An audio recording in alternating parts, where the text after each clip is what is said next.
नमस्कार। आज हम भारत के इतिहास के एक बहुत ही महत्वपूर्ण और उथल-पुथल भरे दौर पर बात करने वाले हैं। जी। लगभग 90 साल का सफर है ये।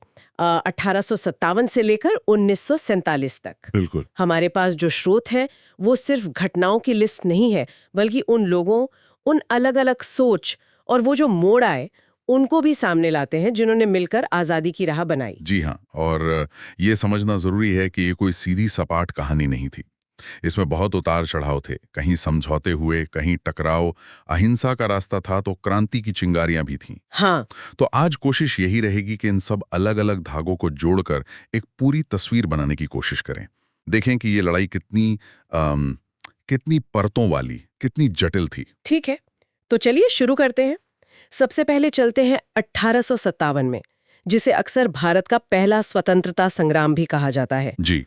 स्रोत बताते हैं कि गुस्सा तो बहुत पहले से जमा हो रहा था ईस्ट हम्म, इंडिया कंपनी के खिलाफ। बिल्कुल, दशकों से। बिल्कुल तैयार था, बस एक चिंगारी की देर थी। और वो चिंगारी बनी वो चर्बी वाले कारतूस नई एनफील्ड राइफल आई थी। अच्छा। उसके कारतूसों को दांत से काटना पड़ता था। और सिपाहियों में ये बात तेजी से फैली कि इन पर गाय और सुअर की चर्बी लगी है। ओह, तो हिंदू और मुस्लिम दोनों की धार्मिक भावनाएं, बिल्कुल। दोनों को लगा कि ये जानबूझकर उनका धर्म भ्रष्ट करने की कोशिश है। तो ये सिर्फ कारतूस का मामला नहीं रह गया, ये उस गहरे शक और दबे हुए गुस्से का क्या कहते हैं प्रतीक बन गया। और मंगल पांडे, उनका नाम तो सबसे पहले आता है इस सिलसिले में। मंगल पांडे बैरकपुर छावनी में थे, 34th बंगाल नेटिव इन्फेंट्री। उन्होंने मार्च 1857 में इन कारतूसों का इस्तेमाल करने से साफ मना कर दिया और अफसरों पर हमला भी किया। अच्छा। फिर उन्हें पकड़ लिया गया और 8 अप्रैल को फांसी दे दी गई। उनकी शहादत एक तरह से एक संदेश बन गई। लेकिन विद्रोह की जो बड़ी लहर उठी वो तो मेरठ से शुरू हुई है ना? हाँ बिल्कुल, 10 मई 1857 को मेरठ में 85 सिपाहियों ने कारतूस इस्तेमाल करने से मना किया। उन्हें सजा दी गई। हम्म। अगले दिन यानी 10 मई को बाकी सिपाहियों ने बगावत कर दी, जेल तोड़ दिया, अपने साथियों को छुड़ाया, अंग्रेज अफसरों को मारा। और फिर दिल्ली चलो। हाँ, दिल्ली चलो का नारा लगाते हुए वो दिल्ली की तरफ चल पड़े। 11 मई को दिल्ली पहुंचे और वहां जो बूढ़े मुगल बादशाह थे, बहादुर शाह जफर, जी। उन्हें हिंदुस्तान का सम्राट घोषित कर दिया। अब देखिए, वो उस समय शक्तिहीन थे, पर मुगल बादशाहत का एक प्रतीक तो था ही। तो ये एक बड़ा प्रतीकात्मक कदम था। बहादुर शाह जफर के अलावा और कौन बड़े नाम इस विद्रोह से जुड़े, क्योंकि इस तो कई जगह फैला था। हाँ, बहादुर शाह जफर तो शायद अनिच्छुक नेता थे, पर उनके नाम से विद्रोह को वैधता मिली।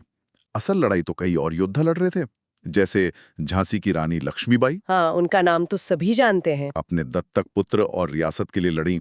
फिर कानपुर में नाना साहब थे, पेशवा बाजीराव द्वितीय के दत्तक पुत्र। और उनके सेनापति तात्या टोपे। बिल्कुल, तात्या टोपे जो गुरिल्ला युद्ध में माहिर थे, उन्होंने अंग्रेजों को बहुत छकाया। बिहार में देखिए कुंवर सिंह थे, 80 साल की उम्र में भी लड़े। कमाल है। अवध में बेगम हजरत महल ने कमान संभाली। और इनके अलावा बहुत से स्थानीय जमींदार, किसान, दस्तकार, आम लोग सब शामिल हुए। ये फैला तो काफी बड़े इलाके में। दिल्ली, मेरठ, लखनऊ, कानपुर, झांसी, ग्वालियर, बरेली, फैजाबाद, आरा। पर इसे दबा कैसे दिया गया? क्या तालमेल की कमी थी? हाँ, ये एक बहुत बड़ी वजह थी। विद्रोह कई केंद्रों में फैला जरूर, पर उनमें आपस में कोई मजबूत तालमेल, कोई साझा रणनीति नहीं थी। सबके अपने अपने हित भी थे। अच्छा। दूसरी तरफ अंग्रेज, उनके पास बेहतर संचार व्यवस्था थी, टेलीग्राफ था। हाँ, तेजी से खबर पहुंचा सकते थे। बिल्कुल, आधुनिक हथियार थे और एक सेंट्रल कमांड थी। उन्होंने सिख रेजिमेंट और गोरखाओं की मदद भी ली और काफी निर्ममता से विद्रोह को कुचला। सितंबर 1857 तक दिल्ली वापस उनके कब्जे में आ गया। और रानी लक्ष्मीबाई? लखनऊ, कानपुर में भयानक लड़ाइयां हुईं। रानी लक्ष्मीबाई जून 1858 में शहीद हुईं।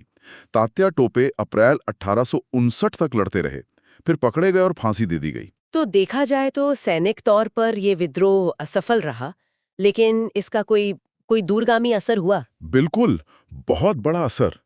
पहला तात्कालिक नतीजा तो ये कि ईस्ट इंडिया कंपनी का राज खत्म। भारत सीधे ब्रिटिश क्राउन यानी महारानी विक्टोरिया के अधीन आ गया। अच्छा, ये बड़ा बदलाव था। जी, पर उससे भी ज्यादा अहम बात यह हुई कि इसने अनजाने में ही सही एक तरह से भारतीय राष्ट्रवाद की नींव रख दी। पहली बार इतने बड़े पैमाने पर लोग, अलग अलग जगहों के लोग, एक विदेशी ताकत के खिलाफ लड़े थे। हाँ, एक साझा दुश्मन के खिलाफ। हाँ, ये जो साझा अनुभव था, ये आगे के लिए प्रेरणा बना और शायद ये समझ भी आई कि सिर्फ हथियारों से लड़ना काफी नहीं, एक संगठित आवाज चाहिए।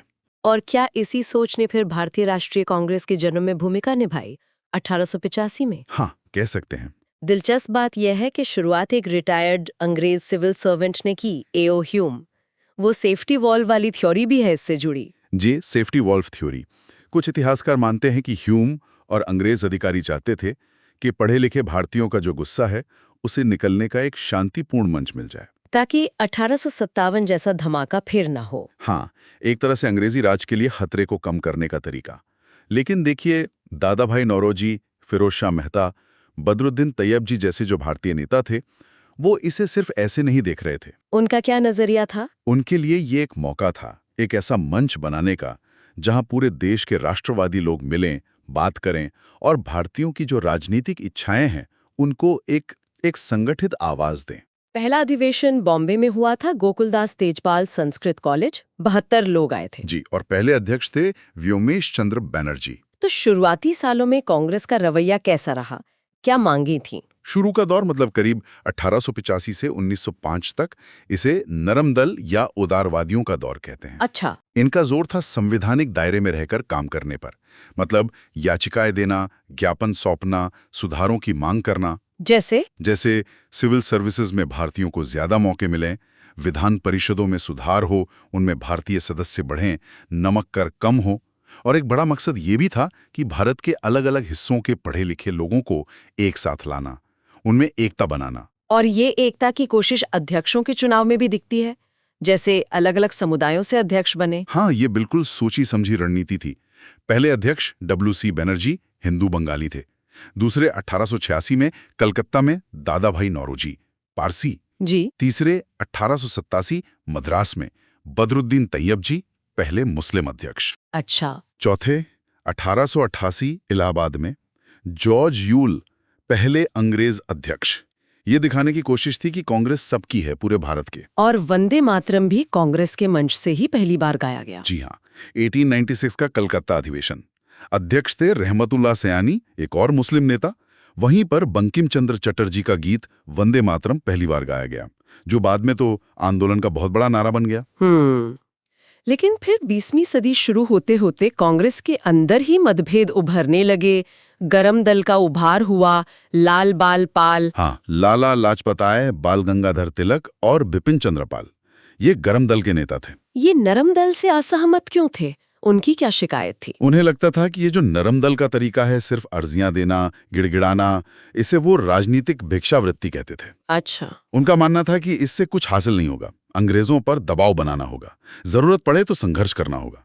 वे स्वराज की बात ज्यादा जोर से करते थे। और फिर 1905 में लॉर्ड कर्जन ने बंगाल का विभाजन कर दिया।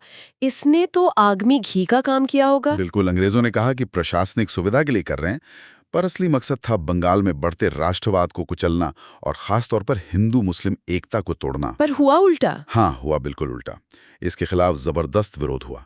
पूरे देश में, खासकर बंगाल में स्वदेशी आंदोलन शुरू हुआ, जिसमें विदेशी सामान का बहिष्कार हुआ। जी, विदेशी कपड़ों की होली जलाई गई, विदेशी सामान का बहिष्कार हुआ और भारतीय चीजों, भारतीय उद्योगों को बढ़ावा देने की बात हुई। इस आंदोलन ने गरम दल को बहुत मजबूत कर दिया। और इसी माहौल में 1906 में कांग्रेस ने पहली बार स्वराज को अपना लक्ष्य बनाया। जी, 1906 का कलकत्ता अधिवेशन। टकराव से बचने के लिए दादा भाई नौरोजी को अध्यक्ष बनाया गया, क्योंकि वो दोनों गुटों में सम्मानित थे। अच्छा। वहीं पर पहली बार कांग्रेस ने स्वराज यानी स्वशासन को अपना लक्ष्य घोषित किया। ये एक बड़ा कदम था। हालांकि उस समय स्वराज का मतलब क्या हो, पूरी आजादी या ब्रिटिश राज के अंदर ही स्वशासन, इस पर थोड़ी अस्पष्टता थी। लेकिन ये जो एकता बनी, ये ज्यादा दिन चली नहीं। अगले ही साल सूरत में फूट पड़ गई। हाँ, 1907 का सूरत अधिवेशन। सूरत स्प्लिट कहते हैं इसे। अध्यक्ष पद को लेकर और आंदोलन के तरीकों को लेकर नरम दल और गरम दल में मतभेद इतने बढ़ गए कि नौबत हाथापाई तक आ गई। अरे! और कांग्रेस दो हिस्सों में बट गई। यह आंदोलन के लिए एक बड़ा झटका था। अंग्रेजों ने भी इसका फायदा उठाया, गरम दल के नेताओं पर कार्रवाई की। तिलक जी को 6 साल के लिए बर्मा भेज दिया गया। कांग्रेस में ये सब चल रहा था, लेकिन जमीनी स्तर पर, जैसे पंजाब में, किसानों की आवाज भी उठ रही थी। सरदार अजीत सिंह का नाम आता है। ये भगत सिंह के चाचा थे। जी हाँ, शहीद भगत सिंह के चाचा सरदार अजीत सिंह जबरदस्त किसान नेता थे और क्रांतिकारी विचारों के भी थे। 1907 में अंग्रेज सरकार कुछ कानून लाई थी, जैसे पंजाब कॉलोनाइजेशन एक्ट, जिनसे किसानों के हक छिन रहे थे। इसके खिलाफ अजीत सिंह ने पगड़ी संभाल जट्टा आंदोलन चलाया। मतलब अपनी इज्जत, अपनी जमीन बचाओ। अच्छा नारा था। हाँ, उन्होंने भारत माता नाम से अखबार भी निकाला। उनके भाषणों से सरकार इतनी डर गई कि उन्हें और लाला लाजपत राय जी को बिना मुकदमे के देश निकाला देकर बर्मा की मांडले जेल भेज दिया। बिना मुकदमे के? जी। अजीत सिंह ने तो अपनी जिंदगी के करीब 38 साल देश से बाहर निर्वासन में गुजारे। और देखिए कैसी विडंबना है, 15 अगस्त 1947 को जिस दिन भारत आजाद हुआ, उसी दिन वो भारत लौटे और उसी दिन उनका देहांत हो गया। ओह, ये तो खैर। फिर 1915 में गांधी जी भारत लौटे दक्षिण अफ्रीका से। हाँ, और वो दक्षिण अफ्रीका में सत्याग्रह का एक सफल प्रयोग करके आए थे। सत्याग्रह यानी सत्य के लिए आग्रह। जी, बिना हिंसा के अन्याय का विरोध करना। भारत आकर उन्होंने इसे अंग्रेजी हुकूमत के खिलाफ एक बड़े हथियार के तौर पर इस्तेमाल किया और उनके आने से आंदोलन का चरित्र ही बदल गया। वो आम जनता तक पहुंचा। उनके आने के बाद 1916 में लखनऊ समझौता हुआ। ये क्यों महत्वपूर्ण माना जाता है? लखनऊ समझौता, हाँ, 2 वजहों से बहुत अहम था। एक तो जो नरम दल और गरम दल 1907 में सूरत में अलग हो गए थे, वो फिर से एक हो गए। कांग्रेस फिर से एकजुट हुई। अच्छा, ये तो अच्छी बात हुई। और दूसरी, शायद उससे भी ज्यादा महत्वपूर्ण बात, कांग्रेस और मुस्लिम लीग के बीच समझौता हुआ। लखनऊ पैक्ट कहते हैं इसे। मुस्लिम लीग यानी जिन्ना वाली? हाँ, उस समय जिन्ना भी कांग्रेस और लीग दोनों से जुड़े थे। इस समझौते में दोनों ने मिलकर सरकार से संवैधानिक सुधारों की मांग करने का फैसला किया। इससे उस समय हिंदू मुस्लिम एकता की दिशा में एक बहुत बड़ा कदम माना गया। पर ये एकता अफसोस आगे टिक नहीं पाई। एकता की कोशिशें चल रही थीं, गांधी जी आ चुके थे, लेकिन फिर 1919 में वो भयानक घटना हुई, जलियांवाला बाग। हाँ, जलियांवाला बाग नरसंहार। ये एक ऐसी त्रासदी थी जिसने पूरे देश को हिलाकर रख दिया। 13 अप्रैल 1919 बैसाखी का दिन था अमृतसर में। जी। हजारों लोग जलियांवाला बाग में जमा थे, कुछ बैसाखी मनाने, ज्यादातर रॉलेट एक्ट नाम के एक काले कानून के विरोध में शांति से सभा करने। तभी जनरल डायर फौज लेकर आया। बाग से निकलने का एक ही रास्ता था, उसे बंद किया और बिना किसी चेतावनी के निहत्थी भीड़ पर गोलियां चलवा दी। हे भगवान! गोलियां तब तक चलती रहीं जब तक खत्म नहीं हो गई। सरकारी आंकड़े कहते हैं करीब 400 लोग मरे, पर असल संख्या शायद कहीं ज्यादा थी। इस बर्बरता ने अंग्रेजी राज का जो क्रूर चेहरा था, उसे बेनकाब कर दिया। हाँ। टैगोर ने अपनी नाइटहुड की उपाधि लौटा दी। गांधी जी का भी ब्रिटिश न्याय से भरोसा उठ गया। क्या इसी के बाद गांधी जी ने असहयोग आंदोलन शुरू किया 1920 में? हाँ, जलियांवाला बाग, रॉलेट एक्ट और साथ में तुर्की के खलीफा का मुद्दा भी था, जिसे लेकर खिलाफत आंदोलन चल रहा था। इन सबको मिलाकर गांधी जी ने 1920 में असहयोग आंदोलन का आह्वान किया। ये पहला बड़ा राष्ट्रव्यापी आंदोलन था, है ना? बिल्कुल, पहला इतना बड़ा जन आंदोलन। गांधी जी ने लोगों से कहा, सरकारी नौकरियां छोड़ो, स्कूल कॉलेज छोड़ो, अदालतें छोड़ो, विदेशी कपड़े जलाओ, सरकार से कोई सहयोग मत करो। और लोगों ने साथ दिया। लाखों लोग, छात्र, वकील, किसान, मजदूर, महिलाएं, सब शामिल हुए। ऐसा लगा कि बस अब आजादी मिलने ही वाली है। लेकिन फिर 1922 में चौरी चौरा कांड हो गया और आंदोलन वापस ले लिया गया। हाँ, उत्तर प्रदेश में गोरखपुर के पास चौरी चौरा नाम की जगह पर आंदोलनकारियों की एक भीड़ गुस्से में हिंसक हो गई। क्या हुआ था? उन्होंने पुलिस थाने में आग लगा दी, जिसमें 22 पुलिस वाले जलकर मर गए। गांधी जी इस हिंसा से बहुत दुखी हुए। उनका सिद्धांत था अहिंसा। जी। उन्होंने फौरन आंदोलन वापस लेने की घोषणा कर दी। बहुत आलोचना हुई उनके इस फैसले की। कई नेता नाराज थे, पर वो अहिंसा पर अडिग रहे। इससे निराशा तो फैली होगी। हाँ, आंदोलन वापसी से निराशा तो आई, लेकिन फिर कुछ साल बाद 1929 में लाहौर अधिवेशन हुआ और उसने एक नई उम्मीद, एक नया लक्ष्य दिया, पूर्ण स्वराज। हाँ, ये बहुत महत्वपूर्ण था। बिल्कुल, मील का पत्थर। अध्यक्ष थे युवा जवाहरलाल नेहरू। और इसी अधिवेशन में कांग्रेस ने पहली बार डोमिनियन स्टेटस यानी अंग्रेजी राज के अंदर स्वशासन की मांग छोड़ी और पूर्ण स्वराज, पूरी तरह आजादी को अपना लक्ष्य घोषित किया। और रावी नदी के किनारे तिरंगा फहराया गया। जी, 31 दिसंबर 1929 की आधी रात को। और तय हुआ कि हर साल 26 जनवरी को स्वतंत्रता दिवस मनाया जाएगा।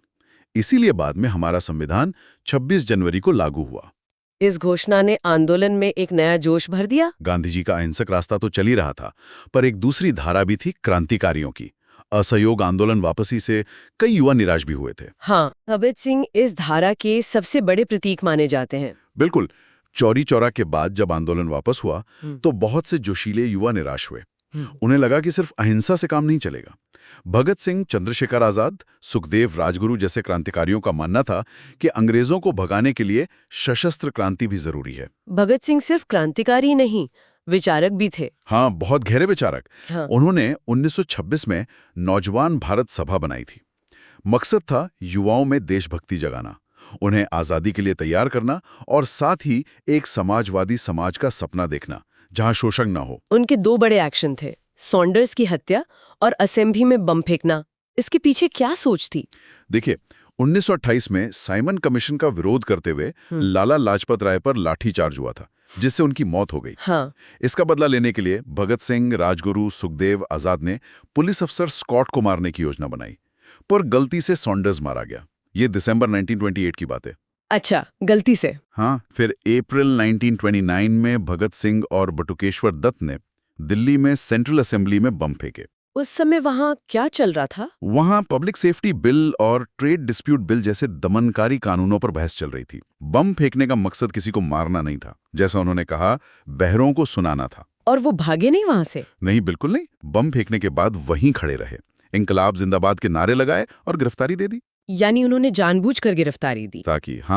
ताकि मुकदमे को अपनी बात कहने का, अपने विचारों को फैलाने का मंच बना सकें। कमाल की रणनीति। बिल्कुल। जेल में उन्होंने राजनीतिक कैदियों के हक के लिए लंबी भूख हड़तालें की। अदालत में अपने क्रांतिकारी समाजवादी विचार रखे। इंकलाब जिंदाबाद का नारा तो उन्होंने ही लोकप्रिय बनाया। जिसका मतलब है क्रांति अमर रहे।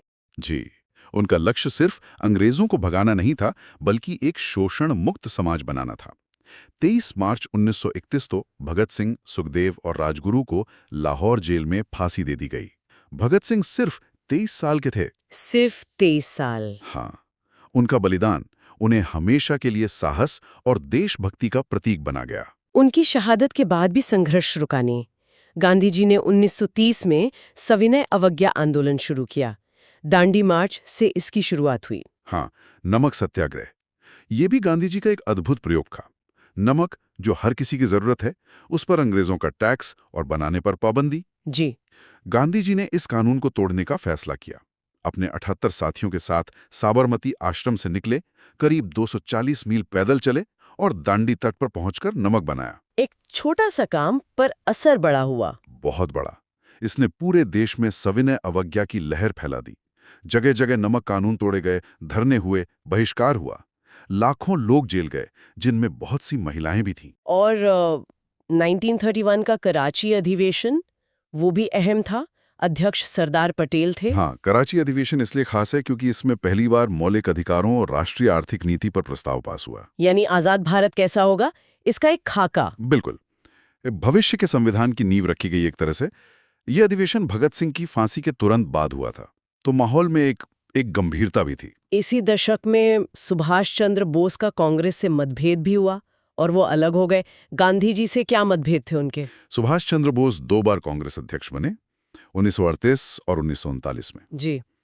वो बहुत जोशीले थे और चाहते थे कि आज़ादी के लिए तुरंत कोई बड़ा कदम उठाया जाए। 1939 में जब दूसरा विश्व युद्ध शुरू हुआ तो बोस का मानना था कि ये अंग्रेजों पर दबाव डालने का सही मौका है, एक बड़ा आंदोलन छेड़ देना चाहिए। जबकि गांधी जी और बाकी नेता? हाँ, गांधी जी और कांग्रेस के ज्यादातर नेता उस समय इसके लिए तैयार नहीं थे। उन्हें लगता था कि युद्ध के समय अंग्रेजों की मजबूरी का फायदा उठाना ठीक नहीं।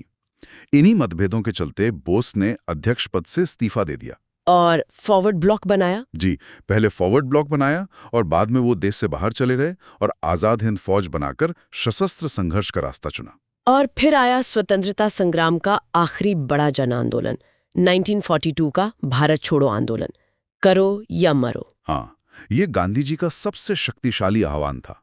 अंग्रेजों को साफ संदेश, भारत छोड़ो, क्विट इंडिया। 8 अगस्त 1942 को बॉम्बे में प्रस्ताव पास हुआ।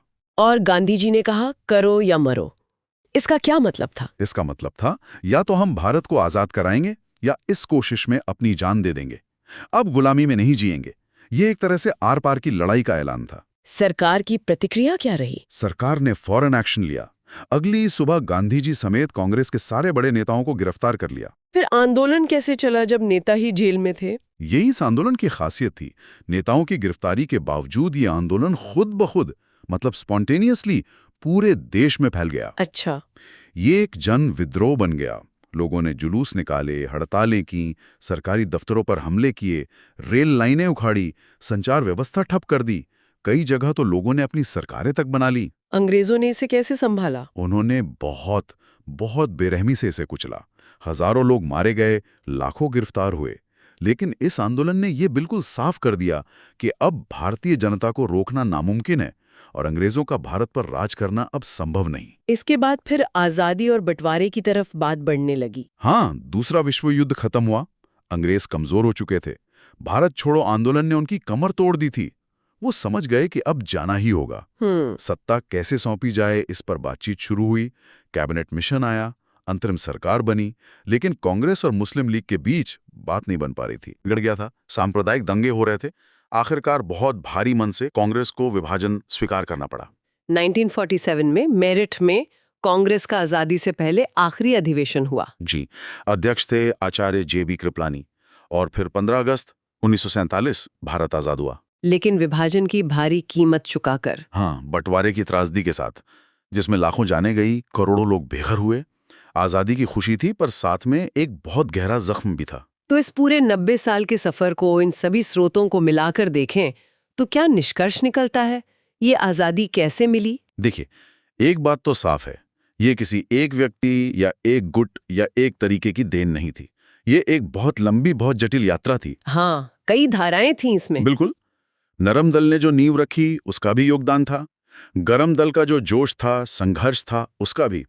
गांधी जी का सत्याग्रह, जिसने करोड़ों को जोड़ा। क्रांतिकारियों का बलिदान। हाँ, भगत सिंह जैसे क्रांतिकारियों का बलिदान, किसानों के आंदोलन, मजदूरों के संघर्ष, सुभाष बोस की आजाद हिंद फौज, सबने अपनी अपनी भूमिका निभाई। ये एक बड़ी नदी की तरह है जिसमें बहुत सी छोटी बड़ी नदियां आकर मिलती हैं। हर नदी का अपना रंग, अपनी रफ्तार, कभी कभी आपस में टकराई भी। हाँ, मतभेद भी थे, टकराव भी थे, पर मंजिल सबकी एक ही थी, आजादी। बिल्कुल।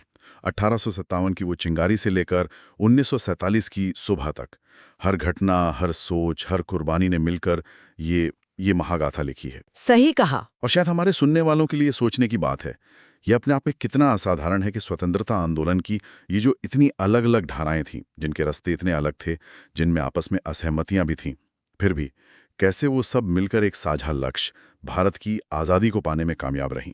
वो कौन सी चीज़ थी जिसने इन सबको कहीं ना कहीं जोड़े रखा?